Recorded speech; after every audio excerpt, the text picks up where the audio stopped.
Hello, on the screen is a summary of what I will go over in this video. Make sure to watch to the end so you don't miss anything. Tap to Pay is one of the coolest features on your iPhone, and it's easier to set up than you might think. Step 1. First, you'll need to make sure your iPhone is compatible. The feature works on iPhone XS and newer models, so check if you're running the right device. Also, verify that your iOS is up to date by going to Settings and checking for the latest software version. Step 2. Next, you need to add a payment method to your Wallet app. Open the Wallet app on your home screen and tap the plus button in the top right corner. Select credit or debit card, then follow the prompts to enter your card information or scan it with your camera. Step 3. Now it's time to access your payment settings.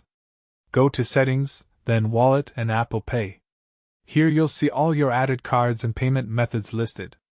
Make sure the card you want to use for Tap to Pay is set as your default payment method. Step 4. Enable the Tap to Pay feature by toggling it on in your settings.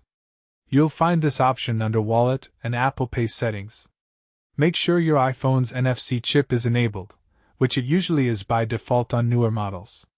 Step 5. Finally, test your new Tap to Pay feature at a compatible merchant. Hold your iPhone near the payment terminal, and you should see a confirmation screen. If it works, you're all set and ready to use Tap to Pay everywhere.